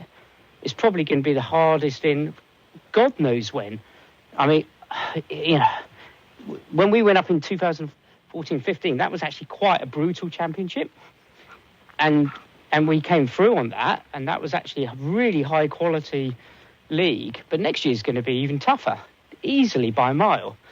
So, I think I'm more worried that we start looking at short-term success, and what I want to see is just a longer-term plan from that side. But as far as Rob Edwards go, honest respect for him. I maybe because I've met him, maybe because I've heard him speak, and I think Carl Ritchie is totally misunderstood his role. He's a brilliant technical coach, something different, and we've just brought in another coach, but they're not. We haven't got a team around him. I'm not even sure if he's bringing his assistants, Villa and Ismail in. So, yeah, I'm just going to hold fire on complete ire until I hear what people have got to say. And I think that next phase of that Polarchi Gino is the most important next step at the moment. Sorry, I'm just rattling on. Are you still there? No problem, mate. No problem. I mean, John, I hear your points. I would ask you one thing here. In terms of this owner, we look back to last season and what Scott Duxbury said, and Scott Duxbury is a mouthpiece for the owner. Is there anything that makes you think that this owner will have learned his lesson after today? I mean, obviously, I've made my viewpoint clear on that, as have some other Watford supporters in this forum, and you've heard some of us. Is there anything at all that makes you think, and of course he's entitled to a hearing, I agree with you on that. My one question for you, John, is given what we've experienced in the last season or two, anything at all that gives you the impression, even at the fan forum, that this owner is going to change his ways as a result of what has happened today, particularly? Well, I think to the point is, clearly we don't know, and I think this is the point, because we literally haven't heard from him for apart from some programme notes at the beginning of the season, and when he first came in, actually laid out a vision. So I think the most important thing is, the only way we're going to find out is by having that conversation and asking that question. Because it's impossible to know, right? Because everything's come through Scott Duxbury's mouthpiece. There's clearly some fraction there. I thought they'd learnt their lesson last summer. They clearly didn't, and it feels like there was a bit of a power struggle going on. That's the only way I could describe it, because it almost felt like, because they knee-jerk panicked again, and that will be the point. So I think I can only let you know when I hear come out of his mouth. If he hasn't, then he starts to lose my trust, and where I am on the whole Potts model, right? So history-wise, fans in first game 1977, and I lived through the Petcher years, and I was at the Grimsby game with 5,000 people only when the pitch was stormed and we lost 3-0 at home. So, and I've slept through the Perryman games, so I've seen the awful times. But to be fair to the younger generation, and I think I said this elsewhere, this is as bad as I've seen it. This is now, anybody who's watched for the last 10 years never saw that. My first 10 years of watching Watford were up, and then it went into a spiral down, right? We had some ups and downs, but really it was pretty much a spiral until the Pozzos came in. And then we've gone through another period of, 2012 maybe, even with the relegations, it's been, up and down, and, that's football fluctuations. But there are too many things going bad that are being badly done. So I do recognise, all the problems at the moment, not just what's on the pitch, what's going on off it. And by that, I mean things like communications over, can't take your flask in, affected my dad, some of the stuff that's going on the banners is just nonsense. Just let it happen, let it flow. So there is this sort of fascist regime going on behind the scenes, and I don't like it. And there is a problem, and I think there's tension within the club. And as I reiterate, this is honestly back. It feels back at that kind of Petchy moment, back in '94, whenever it was, right? And then that took 2 or 3 years in the relegation to get things sorted again. And then even then it wasn't really fixed because, you know, we were bouncing around, but it was a reset. And it's difficult. I think Potter model could be good for us.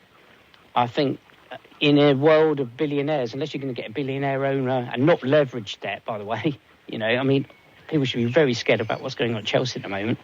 But it could be good, and the model could work. It has worked, but they have to learn lessons. So long answer to your question is no, I haven't seen anything. I'm putting a lot of pause on my own thoughts until I hear the words coming out their mouths at the next stage, and then it's proof in the pudding. And I appreciate for a lot of people listening, they go, yeah, that's what they said last year. That's what they said last year. You know, and that frustrated me. And that was the whole thing about Edwards, right? Because I would happily have not gone up this season because I saw in him, honestly, I think we have lost someone who could have been our next GT. I think he had that something, this humbleness, that passion, something in him, and it's and we lost that. And I tell you what, if anybody dares to watch the interviews at the end of the playoffs, you'll realise that, you'll see it. He's completely an honest, straightforward, intelligent person, very passionate. And I'm sorry, it came through really well. And I'll reiterate, you know, I've nothing but goodwill for him. Should enjoy them getting battered next year. But you know what? They could surprise a few people because they've got a lot. I mean, I think if we're honest, we're jealous of what they've got going on, because there feels a lot of that's what should be for us, you know. So I'm not happy for them, but I'm jealous if anything, because, you know, they've got a lot of passion, they've got players with heart, they've got good recruitment, they've got owners who care. So yeah, pissed off, but honestly, I'm just going to pause to the next phase in conversation, then see where we go from there. So, what do you think? I mean, obviously, yeah, I know your views, Lou, but yeah. But yeah. Hey, but the John, women were great. I'm enjoying that. Yeah, they were. I mean, and have you seen that video? I mean, honestly, I mean, you know, Rupert, I've said this to you separately, Uncle Ron, you know, don't dish the women to have a go at the men. Don't disrespect their success. It's separate and it's different. And to be honest, we should be throwing that video that's been put out, that 12-minute video, at the men to go, that's the passion and energy we expect from you. You know, it's that way round, you know. But I would not, you know, some of the conversations that have been going on Twitter are just, to be honest, are outrageous and disrespectful, and you know, and unnecessary. But yeah. John, you've had your say, and I appreciate your say. I've been singing the praises of the Watford women all season long. Very enthusiastic supporter. I know that you are probably the second or third person, maybe the second person, to talk about the conversation on Twitter, and you have a right to your view on that. Absolutely, you're talking about what you're seeing online. I will say certainly that toxicity online. Uncle Ron is someone's opinion, and he has a right to it, and you obviously absolutely have a right to yours. You talked about Richie Carl being a good tactician and person. He is not men and bones, but what I'm observing of him, absolutely. Rob Edwards is the same. And, as I said, he's an accomplished manager, Rob Edwards. Obviously, you're a bigger person than I in congratulating him on his success, and I appreciate your opinions on that. Some of us may well be jealous, and you've been honest enough to say that you are. For me, I'm just disgusted. I am certainly not. Speak for me. I'm not jealous of them at all. I'm disgusted at our club and our owner here, and so that's the way it is for me personally. John, though, I appreciate what you've had to say. You're going to be taking a bit more of a longer look here, and you're going to be a bit more patient, apparently, to see what happens at the forum to give him a hearing, and you're entitled to do that. I'll give him a hearing as well, but as I've pointed out, I do not expect very much from this owner. Certainly over the last few years. But John, thank you again for your comments. Always appreciate them. John, thank you again. And MW6, that's Mal, will be coming up next. If you want to follow Mal, if you want to do as John has done and as Mal is about to do, please hit the request button here and have your say on Watford and on what happened today. Of course, a bitter, heartbreaking day. This is a very painful day. One of the sadder days in this club's history, and we didn't even kick a blooming ball. Mal, you're more than welcome to come up next. If you would like to do that, Mal, you are more than welcome. Mal, come on in to this edition of Orns. Mal, welcome aboard.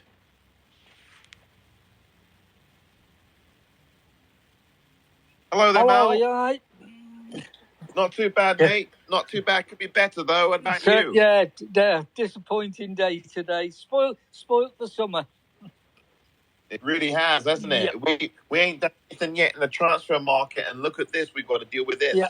Very painful. Well, now I think it will make us see how much Watford means to Gino, because he's got to get it right this season now, because that championship is going to be murder next season. Definitely. This at the moment is worse than when we had Bassett in the club as manager.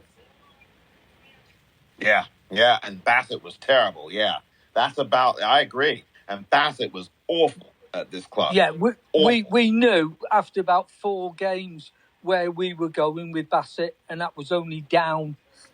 And now, the way it's going, you could see that we will be in a relegation fight again next season. You never know, Mal. Listen, some people might say, oh, Mal's being negative. But Mal, listen, folks, Mal is not being negative here. I don't think he wants Watford to go down. None of us do. He is talking about the trajectory of where this club is. They finished a very miserable mid-table. Very miserable. Mal, over to you. Your turn. Yeah, I'm not a negative person. My glass is always half full most of the time, but you see things how they're looking at the moment, and you can only be honest with your true feelings, and that's my feelings. I'm bothered about the club, and especially debt-wise, because to me, all that Gino is looking at is money all the time, and not getting players that play Watford way. Hey, listen, I cannot listen, mate. 100%, 100%. I mean, it's really. I mean, I really don't. I can't find fault with anything you're saying. I mean, we're only looking at what's in front of us, and I've got to. Before you continue, Mal, I've got to read these out. Because someone has said, Mikey Abrahams, I think Mikey might be on the line here, has just tweeted out something a few minutes ago from Adam Leventhal. Watford sporting director Cristiano Giuretta has agreed a new 3-year deal at the Championship club. Italian has been in post since 2020, will continue to work alongside technical director Ben Manga as part of the hierarchy. That's from Adam Leventhal for The Athletic, tweeted out by Mikey Abrahams. Thank you, Mikey, for that. If you're still in the and you are still in the room, thank you, Mikey. So I want to add that to the mix. And John, I'm sure, John, if you weren't aware of that news, you are now. Cristiano Giuretta back at our club. Think about that. Let's see if the owner learns his lesson. We will see about that in the fan forum coming up in the next few weeks. Mal, over to you again. Can't believe it. Just can't believe it. Gino's not going to change, is he? Not from here, mate. I'm with you. No. I'm one of them who thinks that this man ain't changing jack.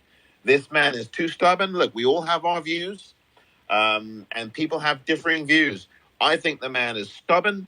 He ain't going to learn nothing. That's the way I'm looking at this. A few others share my view, and some don't. And we'll see. We'll see what happens at this forum. But for me, this man ain't changing. I don't think this man is changing at all. And if there is a power struggle going on, I'll say this. The people who are struggling with that power are losing at the minute. because that move, and this is, listen, I trust Adam Leventhal. The man ain't gonna write something that ain't true. I've never seen Adam Leventhal put a foot wrong. The news is that Watford is now, God, can you believe this? Cristiano Giuretta, a new 3-year deal. What? Can't believe it. Just can't believe it. Oh, my God. And thank you, Mike. Mikey Abrahams, I know you're in the room, mate. Thank you very much for tweeting that. I just looked at the responses here, and it's right there in black and white. It's unbelievable. Unbelievable. I mean, unbelievable. And this man is, are you kidding me? A 3-year deal with him? Yeah. And when Rob was here, and didn't Rob and the players, and you remember this, Mel, some of you in the room remember this, didn't Rob and the players go to the owner or something and say, we don't want Giuretta around the skulking around the training ground? Didn't they say that? That's correct. You're correct there. That's why they reckon that's why Rob Edwards had to go, is because Giuretta was around the training ground interfering. You were, I mean, absolutely, and thank you. And Mikey agrees with that because, Mikey remembers this. Mal remembers this. A load of us in here remember that. And that's exactly as Mal points out. That's what led to him going. I mean, what? I am, and thank you again. And I know, Sahil, you've chimed in on this too. But Mikey, again, thank you for tweeting it, and thank you, Sahil, for raising it as well. That is a joke. That's a joke, mate. I'm sorry, that's a joke. He's here for a 3-year deal. Yep, unbelievable. What has he got on Gino? He must have something on him. Seriously.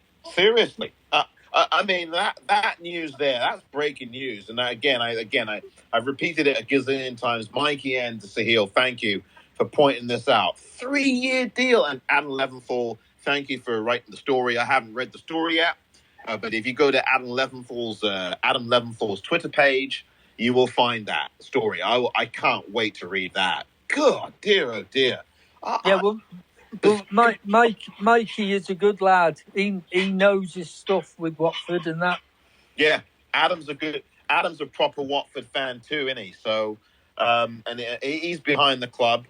You know, he's written a lot of good things about. He's been honest about Watford at the Athletic. We know Andrew's done a good job at the Watford Observer. He's been with the club a long time. He's a diehard Watford supporter. I trust the two of them. So I got no problem believing with what Adam's saying.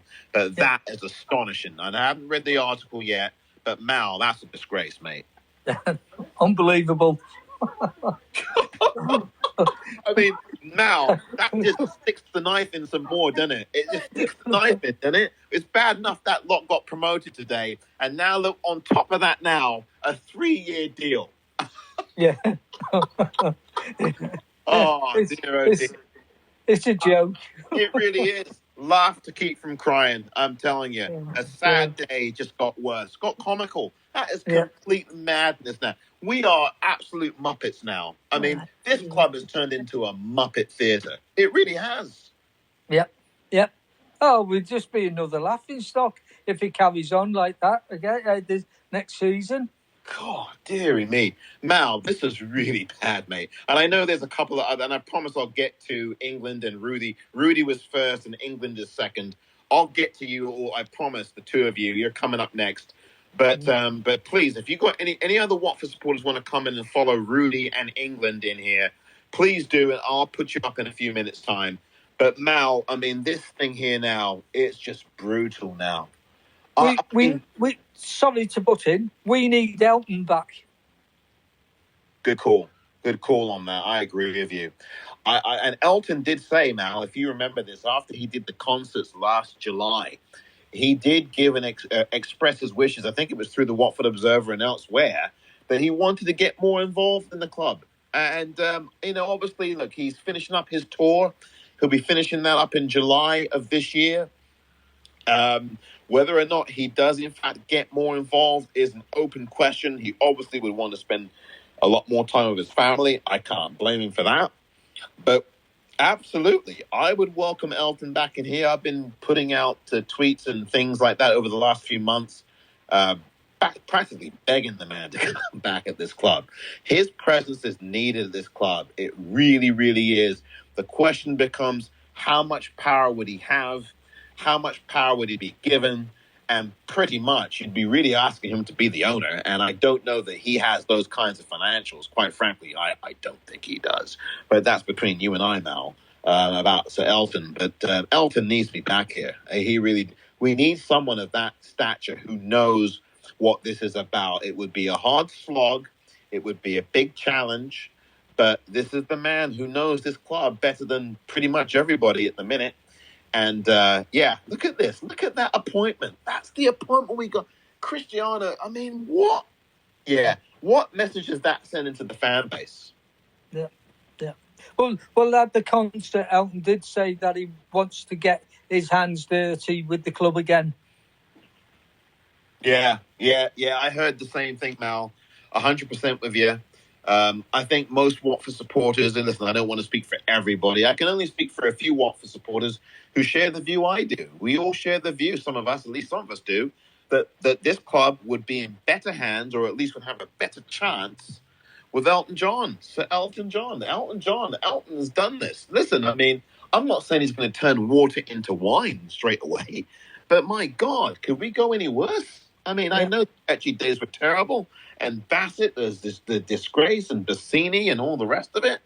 But come on, I mean, that's Cristiano. I mean, there you go. Mal, if you have anything else to say, I'm going to head off to Rudy in England next. But if there's any final words you wanted to speak on, please, the floor is yours right now. If you'd like to speak some more, the final. Yeah, there was a rumour about 2 or 3 games before the end of the season that Elton, Vinnie Jones, Jerry Halliwell, and the husband were keen on being involved with Watford.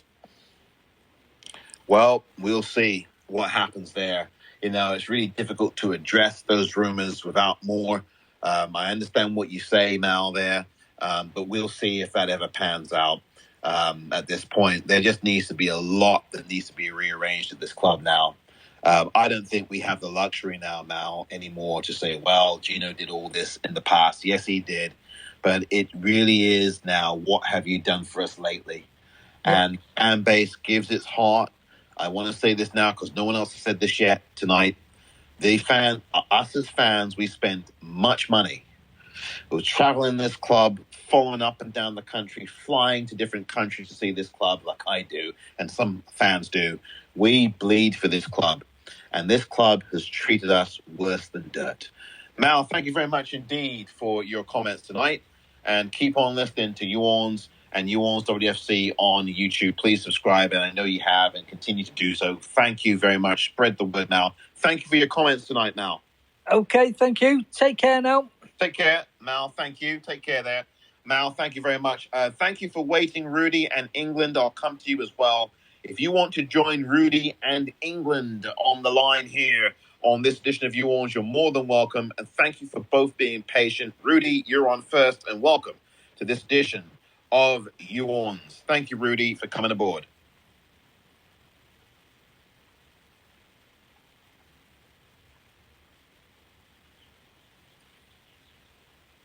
As we wait for Rudy to come on here, thank you for being patient. And also, England, thank you as well for being patient. It's been a very long night now, but it's been a difficult night. It's been a difficult day. And that news, again, about Cristiano Giorgetto, a 3-year deal as the sporting director. Oh, my God. I am just absolutely beside myself with that information from Adam Leventhal tonight. I'm sorry, that now has really done it for me. I mean, really, that has done it.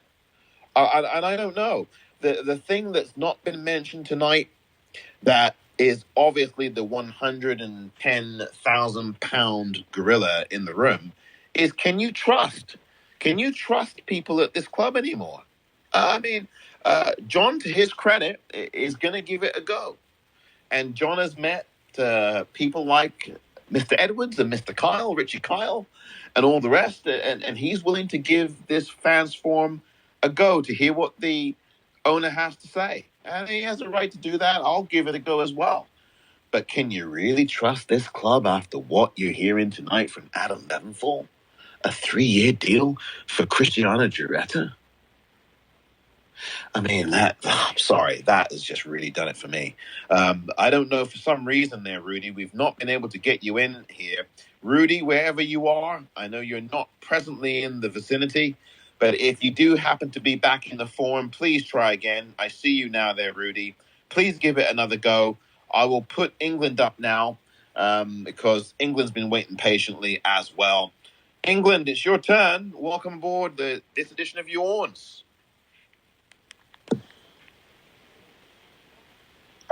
Hello, England. Good evening. Good evening. Well, where shall I begin? I'll give you one thing, though. Elton John wouldn't want to come back to Watford. Why would he? What benefit will Elton John get with working with Gino Pozzo? Because there won't be one. There just will not be one. Elton John can come back, he could say he's in charge, he could splash some money, try and get the vibe around the place good. I just don't see it.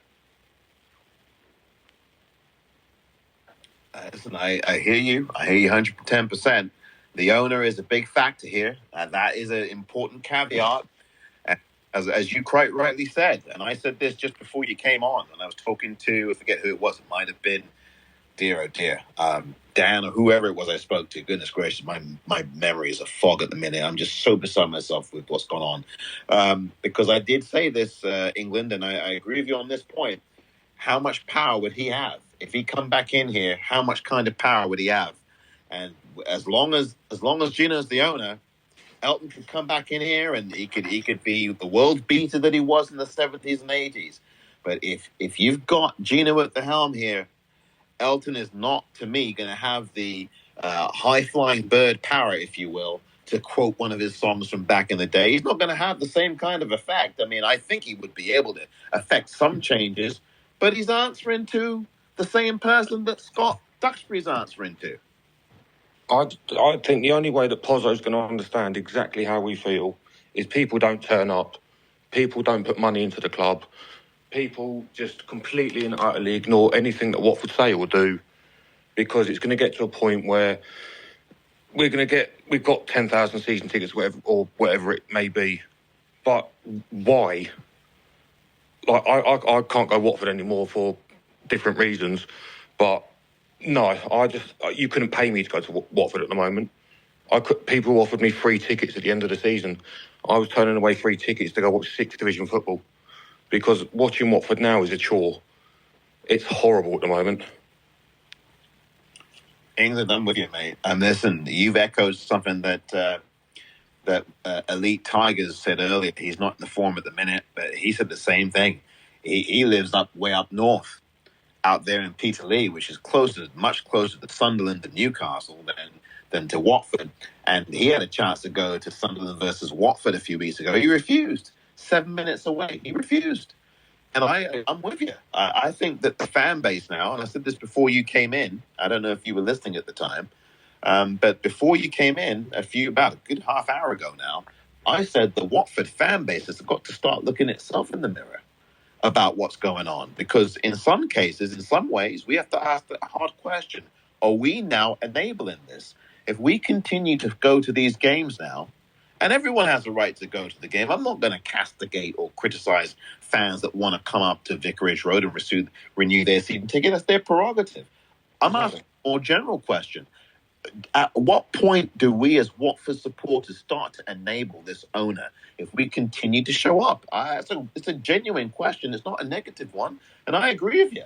And I've advocated that people, if they've had enough of this kind of toxicity at this club, you need to make an economic statement. You can engage constructively, but you can also make the economic statement that we are not putting up with this anymore. It's the only way that this owner is going to pay attention when he sees empty seats. I agree. Well, again, the end of the last season, we saw it. The attendances were declining. You had the fella running on the pitch. You had banners. You had protests home and away. It's just, I don't know how far. Like, I'm not saying, not inciting violence. We're not doing the Man United v Liverpool trash the stadium routine. Right. But it's just got to be a point where there's going to be a home game. We're probably going to lose some stupid game to Plymouth at home, 3-0, something silly, and there's going to be a trigger point. And it's going to be, if we haven't won in the first 3-4 games, then that's where the fans who really are peed off turn up and go, right, this is it now. It's either going to go lower or it's going to be consistent or it's going to get better. But the lower it goes, the louder it's got to be, the protest. England, I agree. I agree 100%. And someone said this earlier. I think Elite Tigers said this earlier when he was on. We have, as a fan base, we're decent people. Of course, there's always people in a fan base who you look at and go, what? Some of the things they may say, and there have been some criticisms of all that. But I think the fan base collectively, whether it's on social media or beyond social media, collectively at large, for the most part, are decent people. And as Elite Tigers said, I think some of us have been far too passive with our criticism. We have been way too passive. And I'm glad you reiterated the thing that I will not stand for, which is no violence. We cannot have that. And I only say that because I need to say that, because I want to make that clear to everyone. And I'm glad you've also echoed that. Yeah. What you are saying here is something I've said and some of us in this forum have said, is that we have to vocalize these protests more. We have to start economic withdrawal. Some people are not going to do that. I will never stand against someone who wants to continue buying merchandise. If you want to buy their new kit, that's up to you. I'm not going to say a thing against you for doing that. I'm just saying, if you want change at this club, you got an owner, he ain't going anywhere.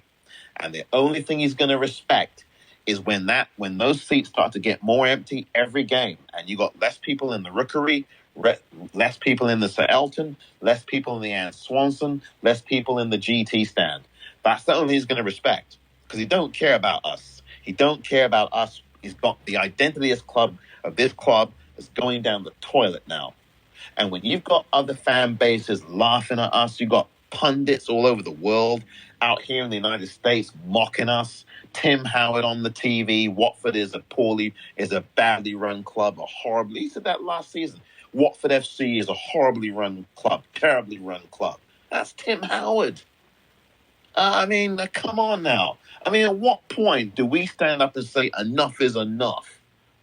I think the time we stand up and say enough is enough when we lose a pathetic home game by a massive scoreline, and we're going to get a statement going, the players tried hard, we'll go again next week. Because they've been doing that rhetoric forever. We lose a game, we'll try again next week. It's just, no one ever comes out and goes, actually holds their hand up and admits, yeah, we report today. No, yeah. We don't get that. No, I agree. Largely, we don't. There's probably been only one person who said that this season, and that's Daniel Backman. But the fact of the matter is that we need leaders at this club. We need leaders upstairs, and we need leaders on the pitch, and we don't have them. I'll sing the rafters to the praise of the women's team all day long, and I've done that all season. As have some other supporters in here. But my goodness me, man, these men's players are a freaking disgrace, and the owner has not covered himself in glory the last couple of years. And saying that is not being negative. Saying that is being realistic and honest about what's in front of us. And England, if you have anything else to say before I go to Rudy, some final thoughts from you before I move on, England, if you have any to give. All I'll say now is this market, I would get rid of 60-70% of the squad and bring in players that genuinely know what the club is about. You had Edo Kayembe today liking a post about Luton going up. If Troy Deeney was captain at the club, I think he would have not gone round his house tonight and given him a few words, because you don't start liking posts about your arch rivals getting promoted. Yeah, 100%. That's not a Watford thing. Goodness gracious me, I'll have to go look that up now to see. I'm not doubting you, but I want to see that for myself. It's on his Instagram. What?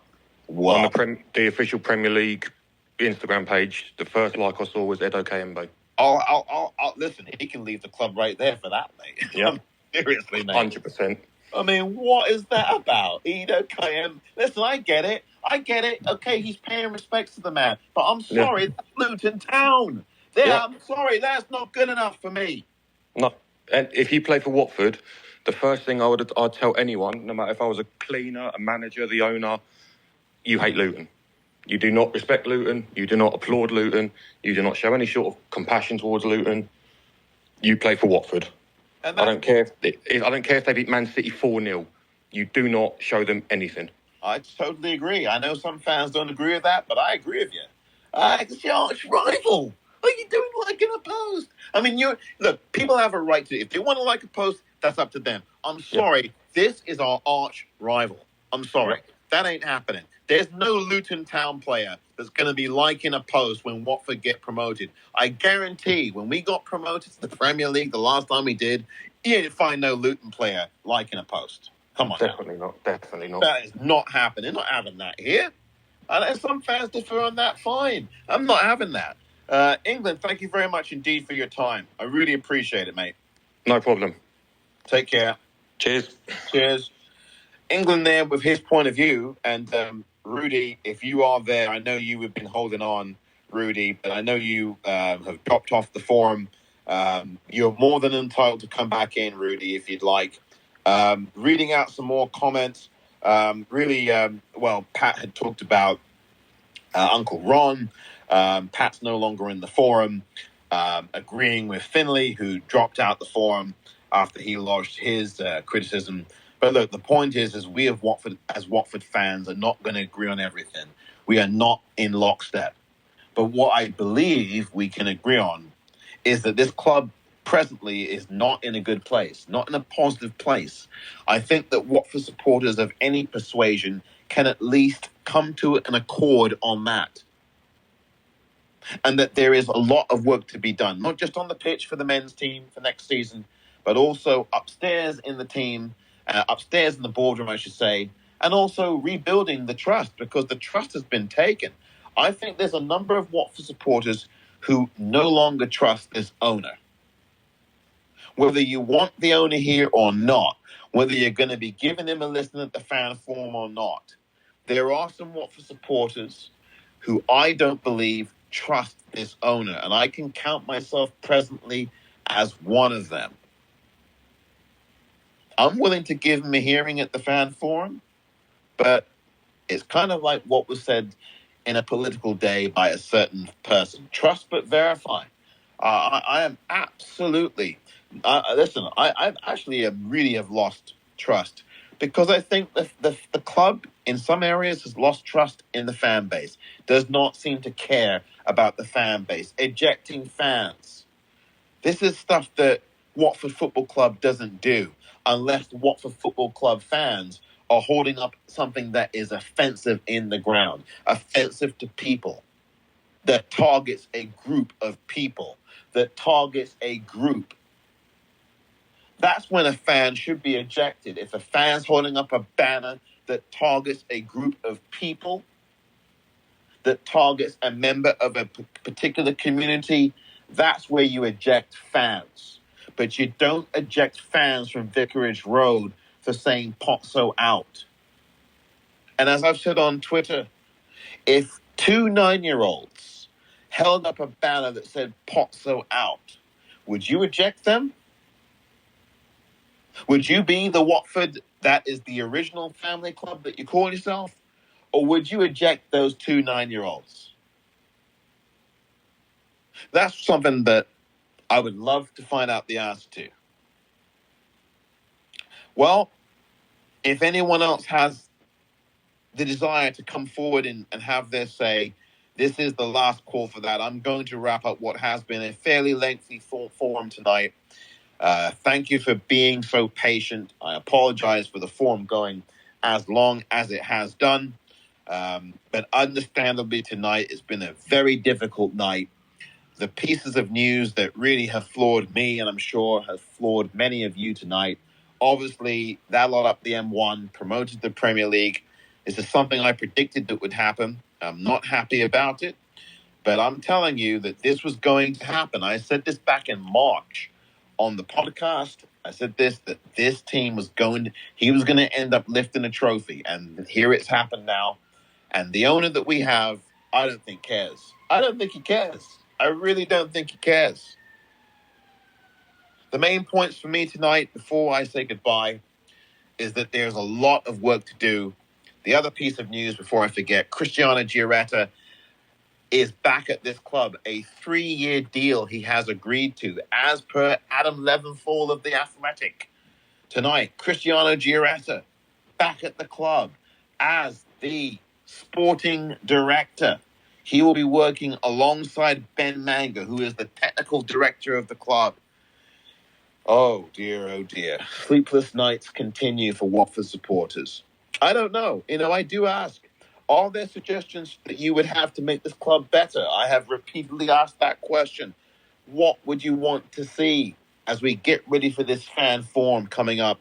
What suggestions do you have to make this club better? Well, bringing on Cristiano Gioretta for 3 years after you got rid of him, after Rob Edwards and some of the players wanted him out, is not a way that I would improve this club. Now, if you want to say that, as England did a few minutes ago when he was in the forum, when he spoke, that maybe 70% of these players will be gone, and so you're bringing in Gioretta for that, you might have that point, but still for me, I don't care even if you took away 80% or 90% of the players and brought in 90% new players. You bringing Cristiano Gioretta back at this club, to me, is a step backward. That's my opinion. That's my view. I do want to thank each and every one of you for being so patient. Thank you for your contributions tonight on this edition of Orns. Thank you very much indeed. Thank you for following along on Twitter, WFC, on Instagram, WFC, on the YouTube channel, WFC, the podcast as well. A couple of episodes will be coming up brand new. One of them actually has been available, has been done for a week now. I just have not been available to release it yet, but it will be coming. And of course, there will be, dear. I don't know when I'm going to just really record this last one that we've been going through here. This has been a very difficult day. Thank you very much, Watford supporters, for sticking with it here on New Orleans. It is coming up to 10 p.m. in the United Kingdom, or wherever you may be on the planet, maybe a different time zone where you are. I do want to thank each and every one of you who have contributed, who have listened, who have been patient at this hour on New Orleans WFC. Well, we know the news, and it's so interesting, isn't it? The very man who started the season with us is lifting a playoff final trophy with them. They will be in the Premier League next season, come hell or high water. And where will Watford FC be? Well, we already know. Where is the culture of this club going? We need that culture back. We need a connection between this club and the fans. The fans have been disrespected, and the trust has been eroded. You've heard tonight the disillusionment. You've heard tonight some disagreement. You've heard tonight some fans willing to give the owner a listen, despite everything, patient, and they're willing to do that. And you've heard other fans willing to stay away economically from this club. We've heard a bit of everything tonight. Some fans dissenting with each other. But what we want now is a solution for a better way forward. And of course, on WSC Hornets _ I do talk about that from time to time on Twitter, WSC Hornets _ to be precise on that. But that is it for now. I want to thank each and every one of you once again for your time. It is 10 p.m. in the United Kingdom. I do wish you a very good night indeed. And of course, let's look at what goes on now the next 2 months or so. Your loyalty and your listenership has been greatly valued and respected by yours truly. Be well, Watford supporters, fellow Watford supporters. Take care of yourselves. And until next time, be well and take care. Good night.